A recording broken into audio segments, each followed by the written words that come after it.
And I've got my daughter. My now ex-husband proceeds to grab my son out of his little high chair and is shaking him. And he's like threatening to throw him in the pool and threatening to drown him. He's like, I don't care if you drown. Well, my son is 2. Like anytime we had him in the pool, we always had a life jacket on him. Like he knew a little bit, but he like wasn't. He's 2. He's just too little to, swim on his own. And so I'm like, oh my God, he's actually going to do this. And so I grab my daughter, I run over, and at that time we still had a home phone. This was 2010. And grab the home phone and I call 911. And my son is just pounding on his dad, like, put me down, daddy, put me down. But he is just screaming at him. So finally my son gets down. And so I've got my daughter in one arm, my son in the other, and I'm on the phone. And she's like, police are on their way. Like, are you okay? I'm like, yeah, I'm okay. She's like, do you want me to hang up with you? I'm like, yeah, I'll be fine. My guest this week is Nicole Middendorf. She's someone that has overcome many unimaginable obstacles, and she's transformed her life in the process. Just wait until you hear all the things that she's currently working on. It's super impressive. But in this story, she opens up about her experiences with domestic violence and abuse, and she reflects on the impact that it had on her life, and more importantly, shares the steps that she took to break free. We'll also explore Nicole's path towards healing, which includes therapy, a couple different kinds of therapy, and redefining her own independence. Through her resilience and determination, Nicole has built a life filled with purpose and success. Before we start the episode, I wanted to thank Tracy, Mickey, Emily, Brian, Sari, Nicholas, Gail, and Dream Vacations for all sponsoring episodes each month of the Life Shift podcast. If you want to support the show, starting at $3 a month, please check out the tiers on patreon.com/the Life Shift podcast. And without further ado, here's my conversation with Nicole Middendorf. I'm Matt Gilhooly, and this is The Life Shift. Candid conversations about the pivotal moments that have changed lives forever.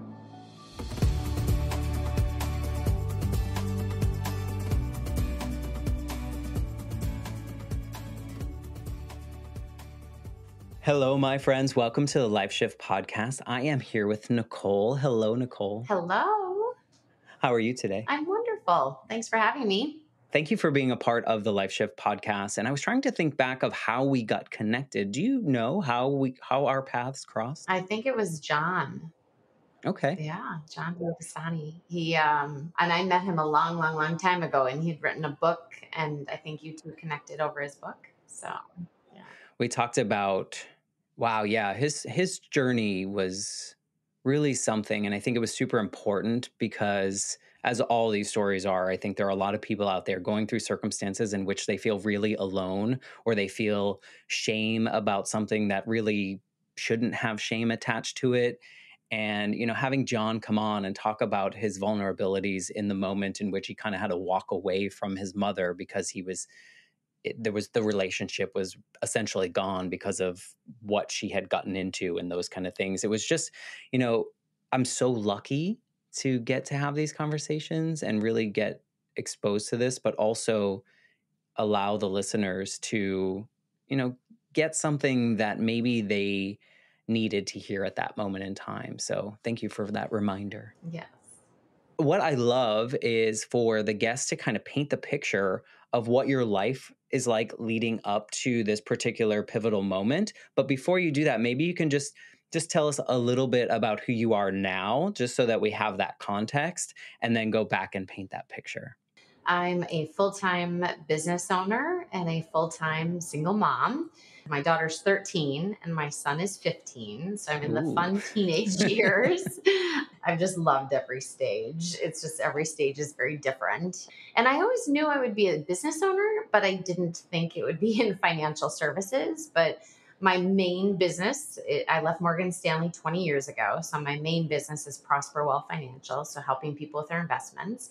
But I also own the building, a 9,000 square foot building that I bought 5 years ago. So I'm involved in commercial real estate. I own a small portion of a sports company, a tequila company, and then I've got a media company where I've written 5 books and I hop on planes and inspire people and share my story, because I really believe out of the worst things in life come sometimes the best. So, and it's really hard to sometimes recognize those. And when we're able to to get to that awareness and get to that appreciation, if that's not the right word, but you know what I mean. Mhm. I think it's so helpful to share these stories. But I love that you're in this, your like your main business is this financial space, but you're living a diversified portfolio of life. So you're like kind of walking the walk I as am. well. Yes, yes, I I love am. that. So maybe you can kind of go back a little bit and share a little bit about who you were kind of before this specific pivotal moment that we're going to talk about today. Yeah. So grew up as an only child, super strict parents, like beyond strict. And I always get asked, like, how did you become so successful? And it's because super strict parents. I was born in December, so I'm a Capricorn. I'm type A, I'm driven, but I was a figure skater. And so I was at the ice arena. I tell my daughter who skates now, she's got it made because she's at the ice arena at 6 a.m., where I had to be at the ice arena at 4:30 in the morning. So these early morning skating times, and you'd set a goal and then you would achieve it, and then you'd get to the next level and you'd set the next goal. And so I was also blessed to have a figure skating coach who had her PhD in psychology. And so she just worked with me so much of the power of the mind. And I was just very driven and a good student, and always wanting to learn and always loving to read and write and just be the best that I can be. And my mom really just raised me to be very independent and very goal driven. And like, if you want something, like, you can go get it, but don't expect anyone to help you. Like, if you want to climb a mountain, go climb a mountain, but you got to figure out how to do it yourself. If you want to be president of the United States, you can go do it, but you got to figure it out. And so she raised me to be ultra independent. And then both my parents, have that stubborn quality, because my dad is part Native American and my mom was fully Swedish. And so I ended up with that stubbornness and that inner fire as well. But I loved skating and I wanted to go to college in Colorado. But my dad sat down with me and made me take out a protractor and a map of Minnesota. And he said, I want you to draw a 100-mile radius. And he goes, if you go to college within that 100-mile radius, we will pay for your college, and we will come up and we will, help you do your laundry. We will pay for your groceries. We will pay for your Wow. rent. If you're outside of that 100-mile radius, good luck, kiddo. And so I just felt like, oh my gosh, my dreams of going to Colorado are dashed away. So I went to St. Cloud State University, which is in Minnesota, and went to school for international business and marketing, and had lived over in Germany. I studied abroad in Germany in high school. And then I also did that in college. And when I was there, that's where I fell in love with the United Nations. And I learned about Madeleine Albright. I then learned later about Ruth Bader Ginsburg. And I was like, I want to go to law school. I want to work for the UN. I want to change the world. And I want to make some major change. I just believe things happen for a reason. I just didn't know that I'd be making change in a different capacity, because in college, I met a guy and everything was super fast. Fast engagement. We bought a house. He took my car and got rid of it and bought a car in his name. And like, it was just this whirlwind. And all of a sudden I realized, here I am married. And now looking back, I saw the elements of control, but when you're in it, you don't see it. Plus, it was different than what you experienced growing up. Absolutely. Yeah. Oh, absolutely. My parents are still married and just had, and had and have this great relationship. My mom, I find it funny, is always taking care of the finances, which is a little, different with their age. But yeah, absolutely. I never was, and even the other day I was telling someone, I said, everything that's happened to me in life personally, I really feel how like protected I am from this bad world that's out there. And how, I went to private Catholic school, like how just I was raised in this very Pollyannish world. And I, like, still to this day, I've never smoked a cigarette. I've never smoked pot. Like, I'm, your traditional, like, good girl. And how you're raised, like, you expect other people to be like you. And I've had to learn that lesson over and over again, that sometimes people don't necessarily have the best intentions, and there's people that need lots of help and sometimes don't go get it. So I got married very, very quickly. It's interesting, though, I think when someone says, I had very strict parents, there's probably different thoughts that run through people's minds of like, I have very controlling parents. I Mhm. have, or I have parents that are they have high expectations of me and I must always please. Yep. And then when you talked about being very protected, it's an interesting, like that didn't necessarily come across my mind as much as like when I think the word strict feels so different for so Mhm. many people. And it's so interesting that, you were protected because the rules were laid out for you, Right. the Sheltered. expectations. Very Yeah, you were sheltered. sheltered, but like in a way where you still have to perform and you still expected to do things on your own, which is also, like sheltered. Sometimes it's like, I'm going to do everything. Right. So you're doing all this stuff on your own. And now you fall into this relationship where someone is doing things for you. Was there this sense of like, oh, this is different, Yes. but like in a good way? Yes. Yeah, it was very different. And also too, I did a lot of PTSD therapy and just finished a new kind of therapy, ART therapy. And in that I had these aha moments of like, oh wow, like okay, it makes sense. Like I went from this environment of like my parents kind of deciding my life to getting married and having someone deciding my life.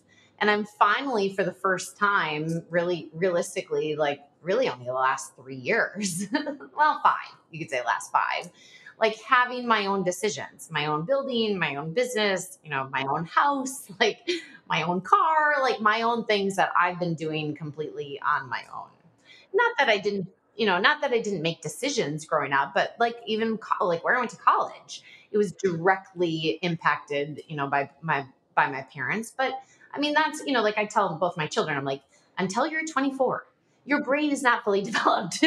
And so I'm going to give you some guidance and some direction along the way. Yeah, it's like bowling with the gutter things. Yeah. Like your parents like blocked some of the areas so that you'll at least get to the destination there. Or that's the visual that came to my mind. It's a So, great you know, analogy. Yeah. because, they weren't letting you fall necessarily into the gutter or do the bad things. They want to steer you. And sure, you could make decision on where you threw the ball, but you knew you weren't gonna like fall off the edge of the Right. earth, Right. which is Right. I love that that popped into my head. It's a great analogy. It's a great analogy. No, so everything was super fast, and I got married very young, and had this dream to go to law school. And my now ex-husband, you see where this is going, was like, no, like you are not going to law school. You are going to work with me. And he was a financial advisor back then, a stockbroker. And it's interesting because back up when I was in sixth grade, because my daughter and I were just talking about this the other night, because she's talking about her new school or her new classes at school. And she's like, oh, I have math first period. Like I hate math. And she's like, you're always talking about money. And I'm like, Gabby, she's like, yeah, math is money. And I'm like, whoa, whoa, whoa. I'm like, remember what happened to me in sixth grade? And she's like, I know, I know.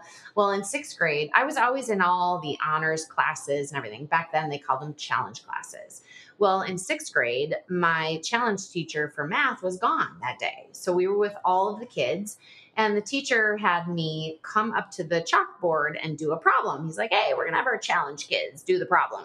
So I did the problem, and I sat down, and I'm like, I think I did that wrong. And I went to say something, but I didn't say anything. And I did the problem wrong. And he made this huge big deal of it. Like, how could this challenge student do this problem wrong? And da, da, da, da. From that moment on, I was never in honors math. And I hated math classes. And when I got to high school, I hated even more. And that's where I was like, okay, I can't do math, which means I can't do money.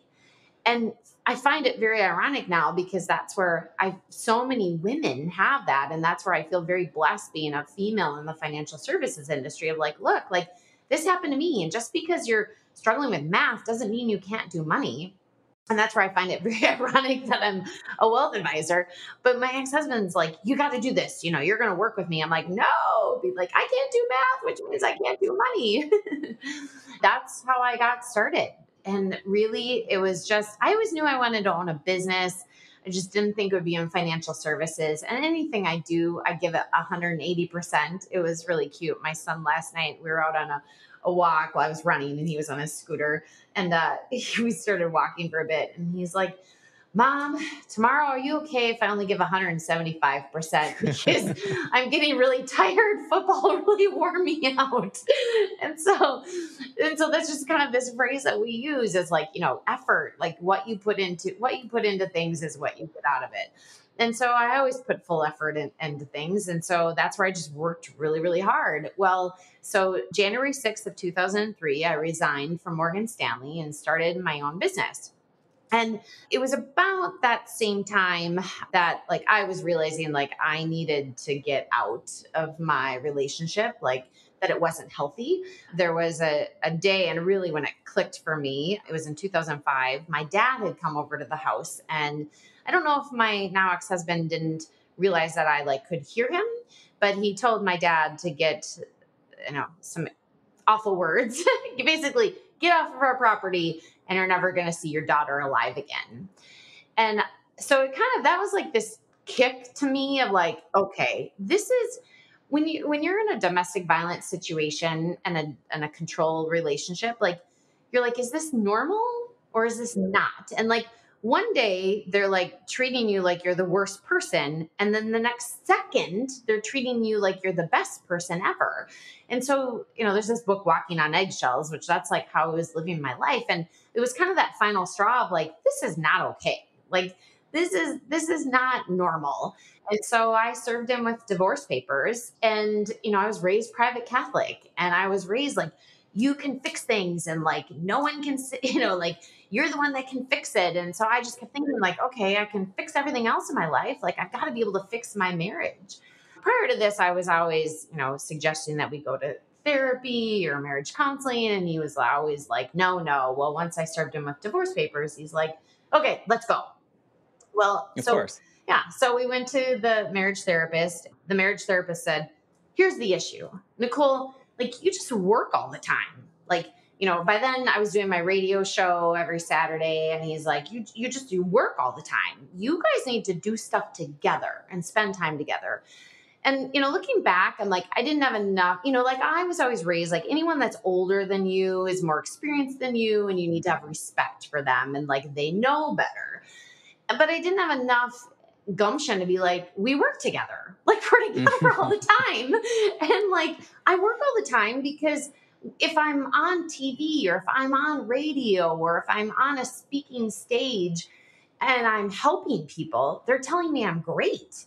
If I'm at the office or if I'm at home, my husband's telling me I'm such a horrible person and I'm lazy and da da da. Like, why would someone want to like spend time with them? And so, my husband at the time was like, "Okay, we're gonna go get our conceal and carry.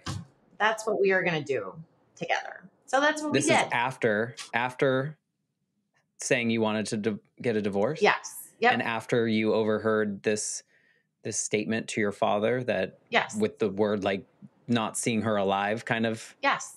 Yep. I go along. I'm like, okay, I'll get my conceal and carry. And part of the thing, like when you're in a relationship like that, and I feel like a lot of people like rationalize things.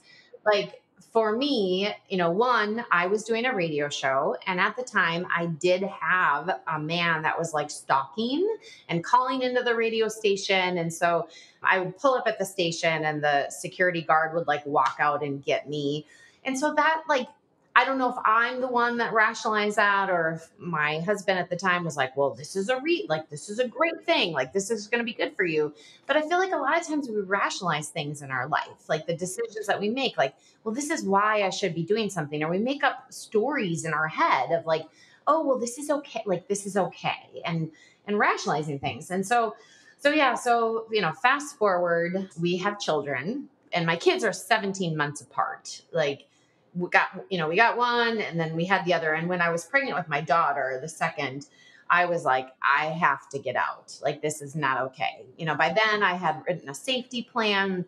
I had a bag packed and I had tried to get out numerous times. And that's the thing. Like, I had a conversation the other day with a friend of a friend and they're like, oh, like, I don't know how to help her leave. And I said, you know what? Like, you can't make someone leave. I said, everyone has their own timing. And like, I mean, I tried to leave for years. Like, it's super difficult. I mean, I remember even one night I was pregnant with my son, the first one, and it was like 20 below outside. I had a sweatshirt on. And I was learning by this time, like, you can't argue with someone that really, and or can't even have a conversation with someone that's not rationally thinking. And so, like, I would just leave. Well, I tried to leave the room, or and it was like 20 below out. It was snowing, and I went outside with tennis shoes and a sweatshirt on, and I'm pregnant with our son, and I'm like walking down the side of the road. And, of course, he comes with the car and picks me up and brings me back and apologizes. And so, there's so many times that I tried to leave. What were the, like if you were to look at a percentage of your life or the percentage of time that you were in your marriage, like on a regular week, what percentage was it scary or like not pleasant versus the percentage of where it was like he was redeeming himself or doing things to be like, oh, to assure you that never again, this won't happen again? Right. It's a super interesting question because the 911 phone call finally happened, which I'll tell you, but there were two things that happened.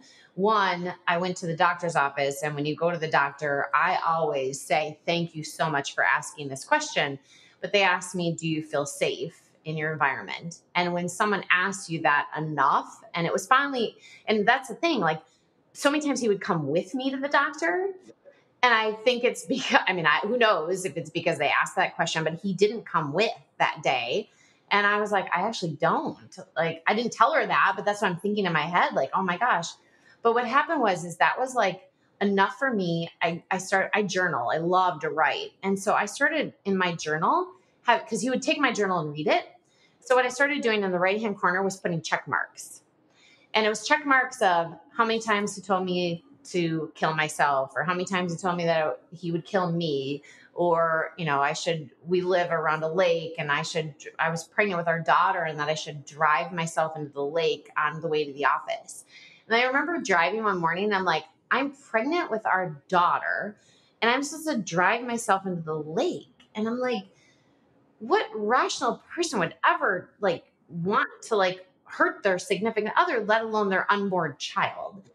And so it was every single day that there was at least one check mark. If not, there was one day there was like 20 check marks. And so me looking through that, like, I'm like, okay, like, I've got to do something about this. But so what happened? So August 4th of 2010 was the first time that the 911 phone call went through. I tried other times to do it, but he grabbed the phone from me. And even to the point that, like, I got two phones after he was arrested. I got two cell phones, because there was even a time that he took one of them away from me. And I'm like, I have the other one. And you have to be like so smart, and so, like, I hate the word manipulative, but you've got to like think things through to like be smart about it, to like be able to protect yourself. So August 4th of 2010, ironically, it's actually my now ex-husband's, it's his birthday. And so to me, like, that would be a great day. It was just, every morning, like, he would wake up angry. He was angry in the morning. And our daughter was 6 months old and our son was 2. And so our nanny had come to the house to take care of our son. And I took my daughter with me because I had a pack and play in the office, and she would sleep primarily when I would work. And it was just easier with feeding and everything. And so he was at the office. He was just angry. And I'm like, what do you want to do for your birthday? Like, do you want to go to dinner? Like, what would you like to? I just kept asking, like, throughout the day. Like, I have my afternoon and evening blocked off. Like, what do you Right, want it's to all do? for you. Yeah. What's your birthday? Like, what do you want to do? Kept asking. No answer. And so finally, I'm like, okay, I'm going to head home. And so I can, relieve the nanny. And I'm like, let me know what you want to do. Like, I'm going to make dinner. Like, what's going on? He never really would like give me an answer. And so I get home, we leave the nanny, and he just like went off. Like, there was no gas for the jet ski, and he wanted to go jet skiing. I'm like, oh, great. You want to go jet skiing? Okay. And he wanted to take our 2-year-old son with him. I'm like, well, don't really think that's the best idea. Like, if you want to go jet skiing, you can go back by yourself. I'll stay here and watch the kids, and I can make dinner or like whatever. So we all had to get in his car and go fill up a gas can with gas. And my son had this little Nemo phone. And so I'm sitting in the back seat, and I, of course, had to be feeding our daughter. And she, like, I would get infections if I didn't feed her. And it was very, it was very stressful. And so I'm in the middle of feeding her. It's like, no, we've got to go get gas right now. I'm like, just go, like, take our son with you. And like, I'll stay here feeding our daughter. Like, it's all good. And he's like, no, you have to come with me. And so I'm like, like, I'm going to get an infection well, you can feed her in the back seat. I'm like, no, like, that's not safe. And so we get in the car, she's crying. So he's like, take your seatbelt off. You have to take your seatbelt off and feed her. She needs to stop crying. So here I am, he's driving erratically, and I'm taking my seatbelt off, feeding our daughter.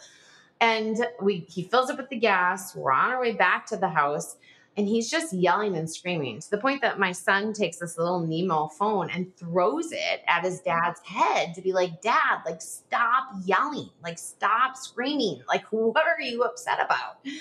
So we get back to the house, and, I'm like, do you want dinner? Like, what's the plan? I'm like, the kids are hungry. Like, Parker, hasn't had dinner. So I get him something. He's sitting in this little bumbo chair. And I've got my daughter, and my now ex-husband proceeds to grab my son out of his little high chair and is shaking him. And I'm watching my head's like son go back and forth. And all I'm thinking of is like, those 2020 videos or whatever they have. Like, I'm like, oh my God. And he's like threatening to throw him in the pool and threatening to drown him. He's like, I don't care if you drown. Well, my son is 2. Like, Right. he like, anytime we had him in the pool, we always had a life jacket on him. Like, he knew a little bit, but he like wasn't. He's 2. He's just too little to, swim on his own. And so I'm like, oh my God, he's actually going to do this. And so I grab my daughter, I run over, and at that time we still had a home phone. This was 2010. And grab the home phone and I call 911. And my son is like, just pounding on his dad, like, put me down, Daddy, put me down. But he is just screaming at him. So finally my son gets down. And so I've got my daughter in one arm, my son in the other, and I'm on the phone. And she's like, police are on their way. Like, are you okay? I'm like, yeah, I'm okay. She's like, do you want me to hang up with you? I'm like, yeah, I'll be fine. Oh, like, no. Looking back, I'm like, what was I thinking? And why was she asking that? I don't know. Like, I mean, I'm like, what was I thinking? So I hang up, and runs into the kitchen and grabs a knife out of, like, he's ruffling through the silverware drawer and like grabs a knife. So I just book it down the hallway with both kids. And I didn't make it in the bedroom in time to like shut the door. And one of the things that I did learn was a lot of the stuff that happened to me and to our kids happened with my now ex-husband when he was growing up. And so I just I got both kids. I'm like putting my hand out. I'm like, stop. I'm like, I don't know if this is what your dad did to your mom, but like, this is not okay. And it was like, all of a sudden, like a light bulb went off. Like, this look that he gave me was just like, it's like he was like not himself. And it's like, he just like woke up, and then he was ruffling around with something on the dresser. And I like didn't know what he was going to grab. And he then just ran and took off, and he left.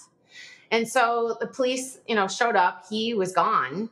They handed me a card to a domestic abuse shelter, which I knew because I had been teaching divorce dollars and cents classes there. And like, it all made sense, like why I had such an affinity to help at these domestic violence shelters, because like, that was me. He saw you. Yeah. Like, they would talk about like this and I have the chills as I'm talking. They would talk about the emotional circle of abuse and the things that would happen. And I'm like, oh my gosh, like this is me. So they handed me the card. I already had a bag packed, and I went to go stay at my mom and dad's. And so I call and they put a warrant out for his arrest. I call my mom and dad. I'm like, hey, I'm on my way. And, my parents will tell you, like, they were waiting for the day that phone call would come. Like, which is just, I can't imagine, now that my kids are older, I totally see that. And just like, oh, like how heart-wrenching that can be. And then my second call was to the domestic abuse shelter. And they're like, do you need a place to stay? I'm like, no, I'm going to my mom and dad's. And they're like, well, does he know where that is? I'm like, well, yeah. Like, he stayed with my parents for a while when I was still in college. And she's like, well, I think you should come here. I'm like, no, that's okay. Like, I'm going to go to my mom and dad's house. Like that's safe. And she's like, okay, we'll give you an advocate and, you should file for an order for protection. And I'm like, what's an OFP? Like, I knew none of this stuff. Right. So I get to my parents' house and I get the kids inside and I'm getting like the diaper bag out and my bag and everything.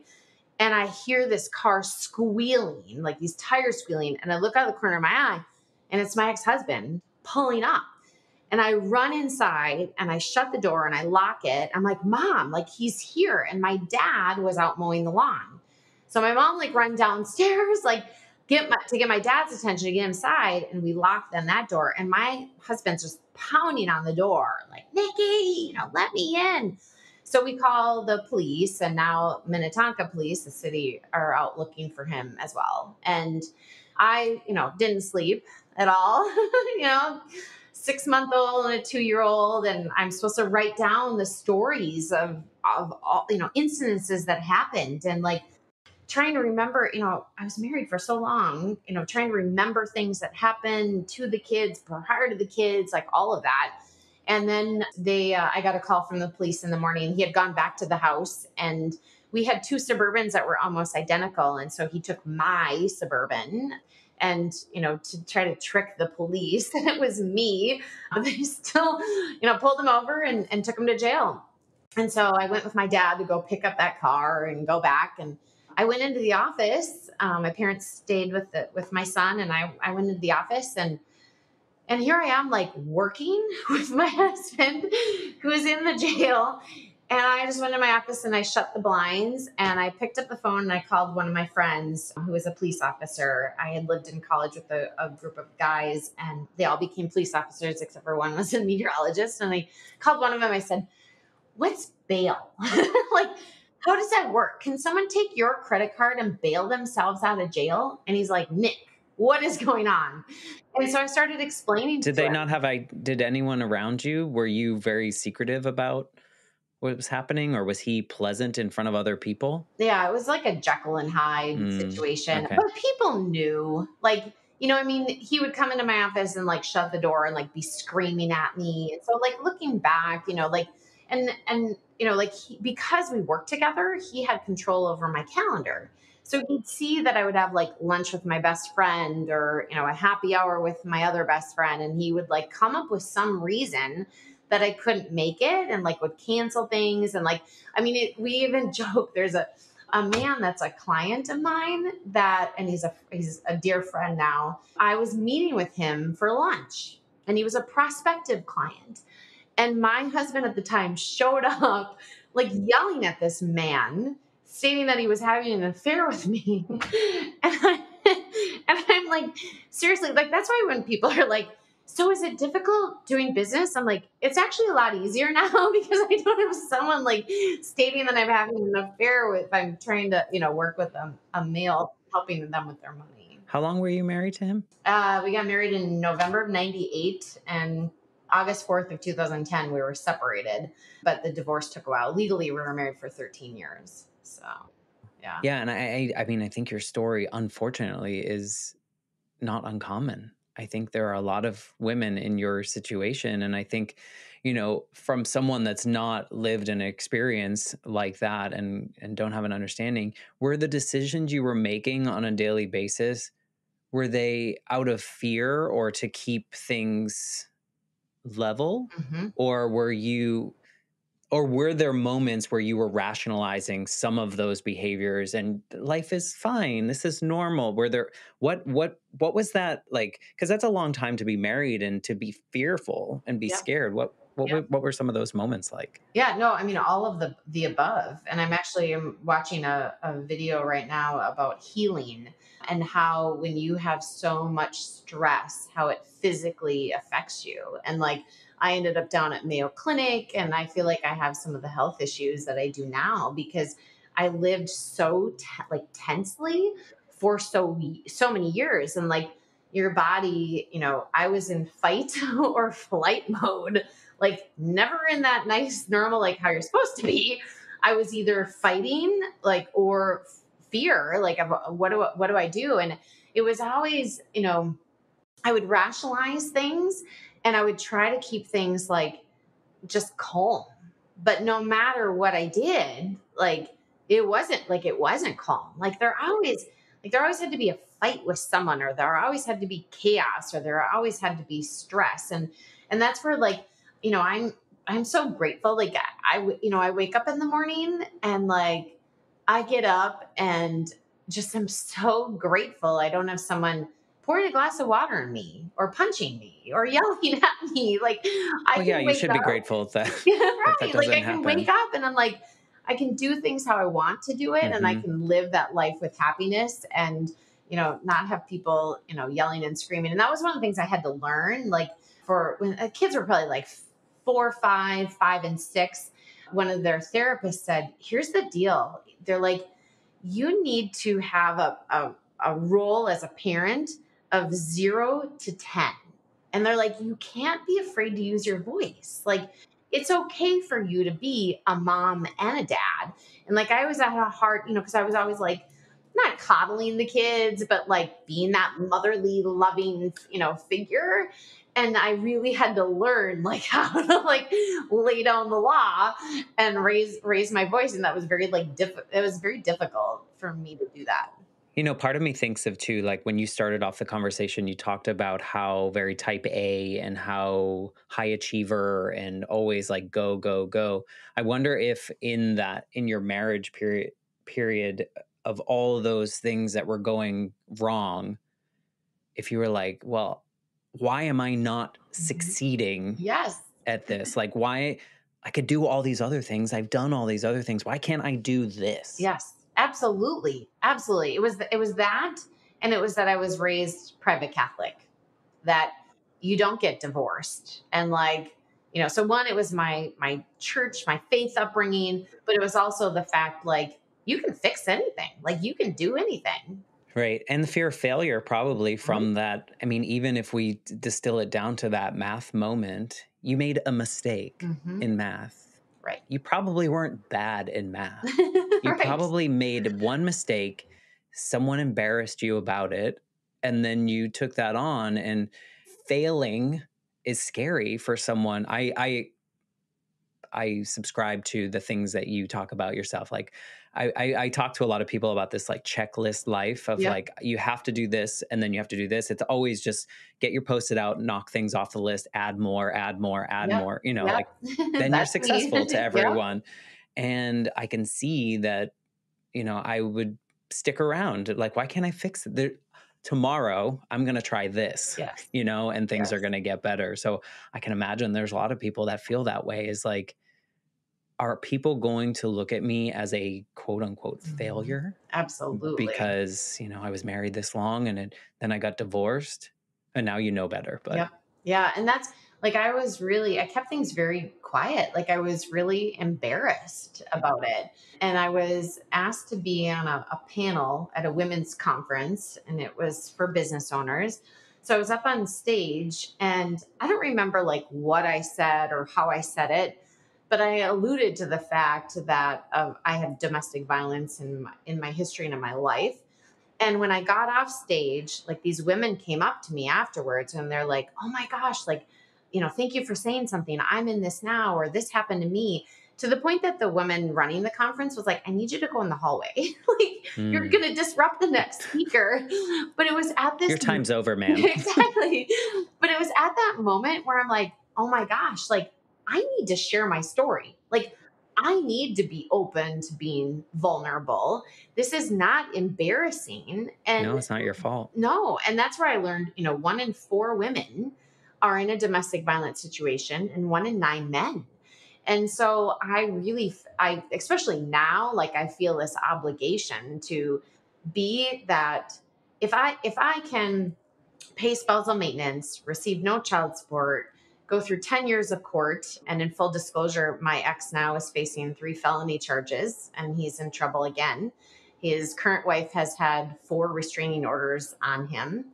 And so, if I can go through all of this and buy a commercial building and write books and be a full time mom, like I, I can inspire someone else to that, yes, like there is life on the other side. Because, Even without doing all those things, I think right. even without all those checklists, if you make it out and you become your own person and you feel this power in you, you're inspiring someone in that way. You don't even, I mean, amazing. Like you're Right. doing amazing things for yourself and your family. And I'm sure it feels really good. But even just getting to that other side, you're And being inspiring other safe. people. Yeah. Hmm. And understanding that, and vocalizing to other people that I know this wasn't my fault. I know that I did the best that I knew how to do to protect myself, to protect my children. And when I could get out, I got out. And that's the biggest thing is like, do what you like. We only have so much information. And I'm always, whether it be money or whatever, like advising people, like whatever decision you make, you're making that with the information that you have at the time. And you just make the best decision that you can and take that one step and that next step and that next step. When in this journey, because I mean, I don't know when it would happen, but when in your journey did you feel like a different person? I hate to say it, but it was when he was arrested with his current wife. Why do you hate to say that? Just Because because it I feel bad. Like I feel bad. Like I feel bad for her. Like I wish I could help. I wish I could do something. But again, like everyone has their own timing. And I feel bad that it's like someone else's incident. But it really what it's driven by is because when everything happened with me, no one believed me. Like in the court system, they didn't believe me. And so when that because there was happened, no incident, like there was no record, right. like Because public record. like he, because I was on radio and TV, like he wouldn't like, I wouldn't have a bruise. He wouldn't punch me in the eye. Like he'd punch me in the back. And like, I do remember one time, which I was actually just talking to a woman about this the other day who, cause I asked, I was like, do you have documentation? She's like, yes, I do. She's like, I've gone to the doctor. She's like, they have pictures. Like, and I said, that's so smart. I'm like, because I did, like, I was embarrassed. Like, I didn't, I remember having this big bruise on my shoulder and I was like, oh, like, I should go in. I'm like, no, no. But that's the cycle. So, Well, I mean, I think it's interesting that seeing him, kind of repeat these things, but then seeing this arrest and it's like a validation. It's like, mhm. yes, my experience is validated now. And I think that's probably a common feeling, but it's so interesting because then at that moment, was it like your eyes open and we're like, dang, I've done a lot of amazing things since, and I've become a decision maker of my own instead of people. You took those gutters out of out of the Yeah. gut. You took the bumpers out of the gutter at the Yes. bowling alley, and you're allowed to fail now. And if you fail, you're learning. Right. Exactly. Yeah, Exactly. do you feel like a completely different person, or how different do you feel Yeah, no, I feel like a completely different person. Like I feel like how I used to feel growing when up. you were a kid? Like, hugging people and just like that cheery, bubbly, go, go, go person. But I also feel like all the stuff that's happened has gotten me to slow down and appreciate things so much more. And so that's where, like, I was just thinking about this because the last 2 nights I've never loved running because I'm a former figure skater. I got to be careful with my knees, but I want that runner's high. And so the last 2 nights I've been out running and my son 2 nights ago, he's like, why are you at such and such? And I'm like, cause I ran here. He's like, oh, he's like, I'm going to come find you. And he comes on I'm like, come run with me. He's like, no, I'm tired from football. So he comes on his scooter. Well, last night he did the same thing.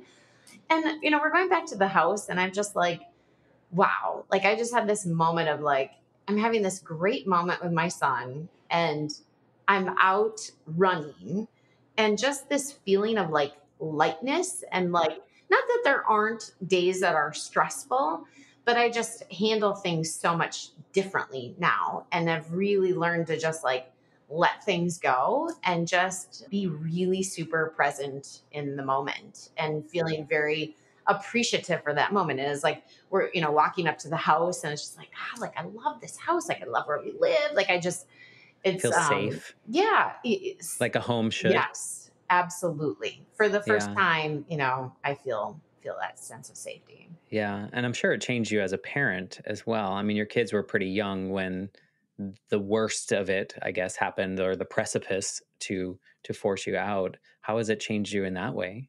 It's changed me a lot. Like I've had to learn how to be like mom and dad, let alone, now that we're kind of having all this stuff happen again, and I have a restraining order again, it's more difficult now. Like I have another mom that her kids are teenagers. She's got a 13 and an 18-year-old, and she's going through what I went through when my kids were so little. And she's like, oh my gosh, she's like, it must have been so difficult for you when they were so little.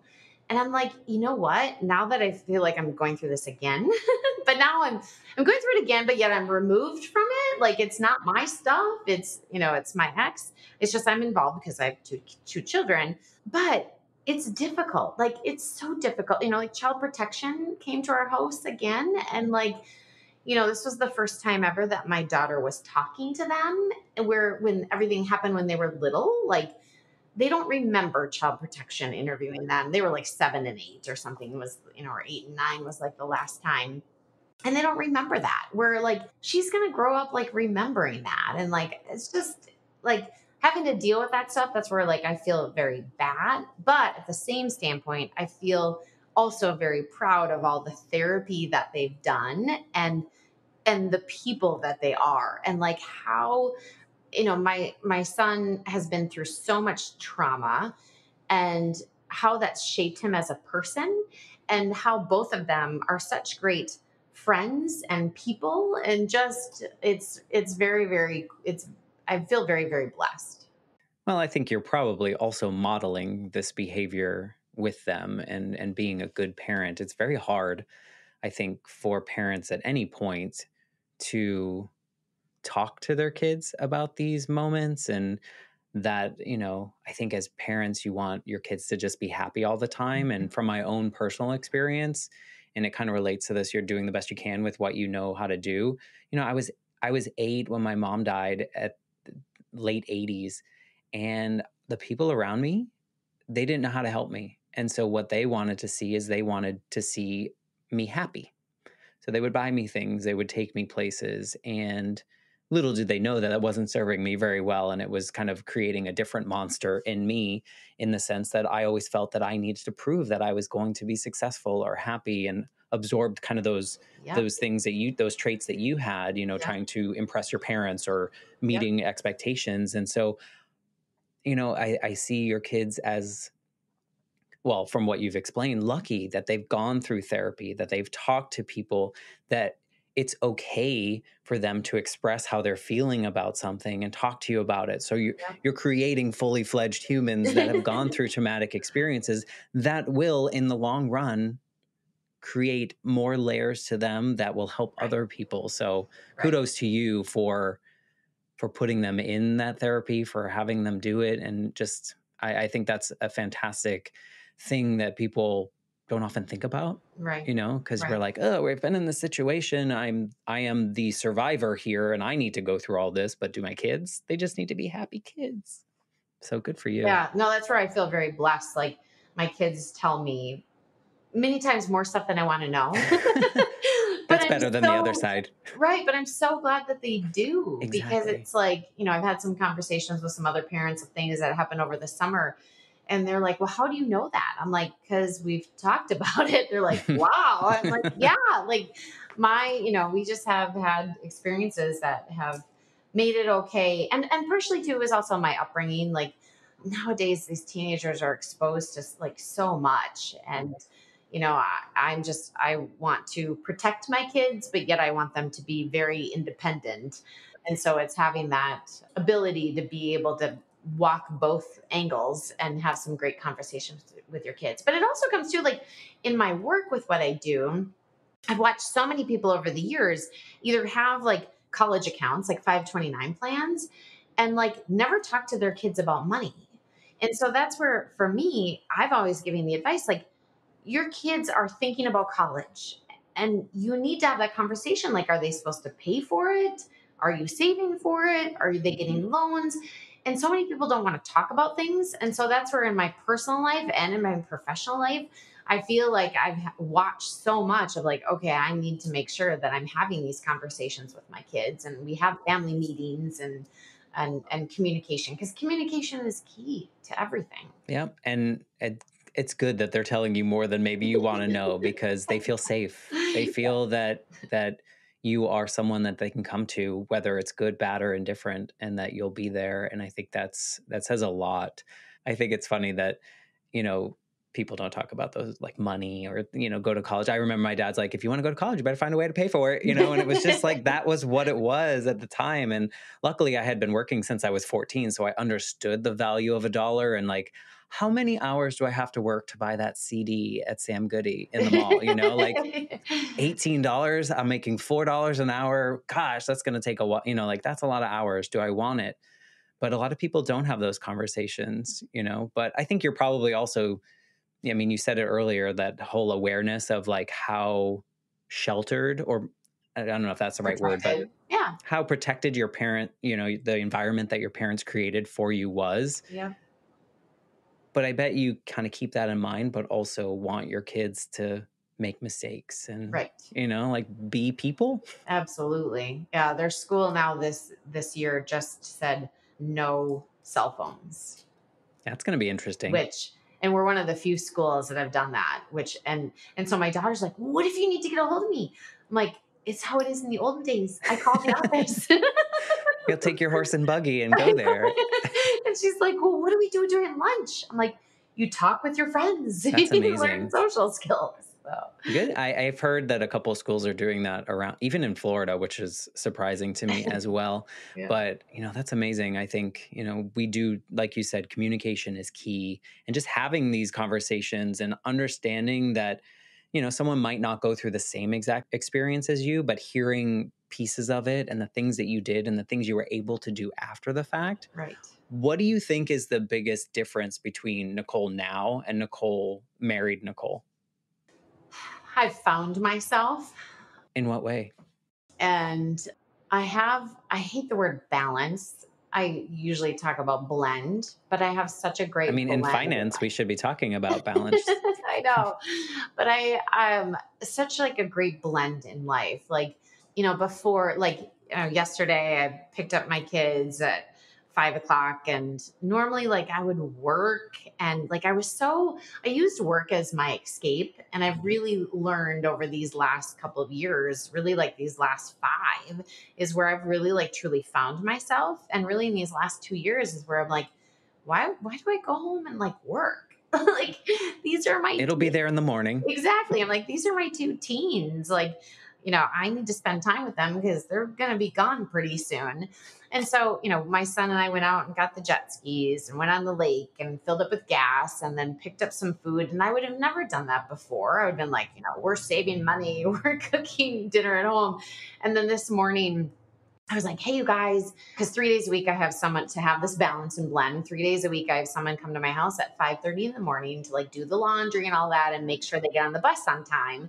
And then I come here to the office and work out downstairs. And so I saw them, they were getting on the bus, and I texted both of them like, do you guys want to go to your favorite restaurant to after football and volleyball tonight to celebrate, the first week of school? And so it's just, I have such a different perspective of appreciation and truly living in the moment. And it's not perfect. Like, I get sucked into social media like everyone does, but I read, like I do. I'm living the life finally, and it took me forever. I'm living the life that I dreamt of when I was a kid. And you appreciate it all more probably because of the experiences that you went through. Right. Knowing what you know now and the experiences that you're having now and really finding this blend of like all the moments and living in the moment. Is there anything that, like, if you could go back to Nicole during one of those like 911 calls or those moments, is there anything that you could say to her that you feel would be helpful? Um, that's a great question. And I've been asked this question before in all the therapy that I've done. And it's the things that I say. It's, everything's going to be okay, and like trust your gut. Like, if anything, I've really, like, the Nicole now, like I like feel internally. Like I felt things before. Like I feel like women in general always have great intuition, but lots of people have great intuition. But I ignored it. Where now, I was in a meeting the other day, and I just had this feeling of like, I just don't feel really good about this, and like I don't ignore it. I really, like everything's going to be okay. Things happen for a reason, and trust your gut. Like, my gut was telling me when I made that 911 phone call not to hang up. But I'm like, "Oh, I'll be okay." And I hung up, and so really trusting your intuition. I would want to tell that Nicole that her feelings were valid Mm-hmm. and that, like if she was scared, you have reason to be. And it goes along with the gut feeling, but it's hard, right? I think it's hard to think back and would we have listened? Would we have taken that advice? Maybe if we saw a future version of ourselves that was okay and doing well, we would. But, sometimes we just need to be seen in those moments and instead of being seen through, Right. which is probably what your ex-husband was doing. He was just looking through you as some kind of object. Yep. Yep. But also, like, I wouldn't have the live it list. I wouldn't have like the business. Like, I wouldn't have this life that I do. And like, I believe like out of the worst things come the best. Like, it's very cool. It's very, And very odd to say, right? Like, I feel yeah. like, those of us that have lived through some kind of trauma and we look back on it and we're appreciative of what's come after, Hmm. it's also very odd to say out loud because you're like, I wouldn't wish that on anyone. I wouldn't wish that on myself, Correct. but it happened. Right. And so therefore, what can we do with it? It's our reactions to what we're provided after the fact. And I think you've made a clear case that you were able to take the reins back and really lead this life of intention and things that you value and that your kids can value. So thank you for sharing your story and just being vulnerable and talking about these moments that I think in society we're kind of told to shy away from or not say out loud. So thank you for that. You're very welcome. Thank you. If people want to like learn about the books that you've written or see what you offer in your actual business services or just connect with you or tell you their story or whatever it may be, what's the best way that people can kind of get into your orbit? Yep. I'm on LinkedIn every day writing inspirational stuff. So they can go to LinkedIn. Otherwise, NicoleMiddendorf.com is where you can get the books and speaking, and you can get connected to the livitlist.com as well as the prosperwell.com, our investments. Awesome. We will definitely include those links in the show notes. So if you're listening and maybe you're going through the same experience and you might want to reach out to Nicole and she might have a word or two for you to share, or she might have a resource that you can look into. We're all just trying to do the same thing here on this earth. We're trying to find this space in which we can enjoy our days and move through life. And so your story was really super important. So thanks again. Yeah, thank you. Thanks so much for doing this. And if you are listening and you enjoy these conversations, enjoy maybe is not the right word, but you feel that these stories are resonating with you and you think someone else might want to hear it, I would love it if you could share an episode or this episode with someone that you think might need to hear it. And with that, I will be back next week with a brand new episode of the Life Shift Podcast. Thanks, Nicole. Thank you.